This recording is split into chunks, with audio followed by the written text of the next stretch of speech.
अस्सलाम वालेकुम, welcome to my vlog. उम्मीद है आप सब खैरियत से होंगे। और आज मैं कर रही हूँ इन लॉज़ की दावत की तैयारी। तो मैंने यहाँ बनाना है मुगलई बीफ़ और मैंने खीर बनाई है, तो जिसके लिए खोया भी मैंने घर में रेडी किया। फिर मुझे एक सॉस पैन की नीड थी, तो वो मैंने इसमें से निकाल लिया था। खोया बनने में थोड़ा टाइम लगता है, तो मैंने एक दिन पहले ही बना के फ्रीज़ कर दिया था।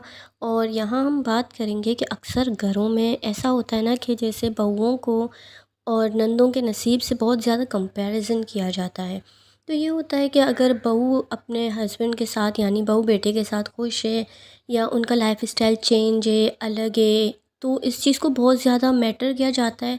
और उसी दौरान अगर आपकी नंद की भी शादी होती है तो बहुत ज़्यादा कंपेयर किया जाता है कि यार उसका लाइफ़स्टाइल तो ऐसा है, ये दूसरी आई है, इसको सब कुछ अच्छा मिल रहा है और हमारी बेटी को वो सब मैसर क्यों नहीं हो रहा है।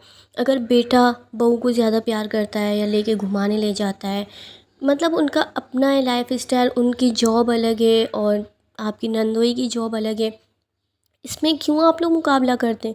ये अपना अपना नसीब है। अगर आपकी बहू बेटे के साथ खुश है, वो उसको वो सब मैसर कर रहा है, तो शायद उसके पास इतना है कि वो मैसर कर रहा है। इस चीज़ को कभी भी कंपेयर नहीं करना चाहिए कि हमारी बहू के पास तो ये है, हमारी बेटी के पास ये नहीं है। हमारा बेटा इस तरह से ले के घूम रहा होता है, सब शॉपिंग करवाता है, दिलाता है, घुमाने ले जाता है, तो हमारा दामाद हमारी बेटी के साथ ऐसा क्यों नहीं करता है। अगर बेटा बहू को फ़ैशन करवा रहा है अपने हिसाब से, उसे अच्छा लगता है, तो वो अपनी बीवी को करवा रहा है कि भाई मेरी बीवी ऐसी रहे, तो वो करवाएगा ये सब। लेकिन अगर आपका दामाद वो चीज़ नहीं करवा रहा, तो इसमें आपकी बहू या बेटे का कसूर नहीं है, या आपने शुरू से उन दोनों को अंडरस्टैंड होने का इतना टाइम नहीं दिया। शुरू में अक्सर ये करते हैं कि नहीं हमारे तौर तरीके ऐसे नहीं हैं, भले से निकाह हो चुका होता है लेकिन मिलने नहीं देना है, अंडरस्टैंडिंग नहीं होती है। तो फिर इसमें जब बहू और बेटी की अंडरस्टैंडिंग अच्छी चल रही होती है, तो हर चीज़ में मैं कहती हूँ मुकाबला होता है।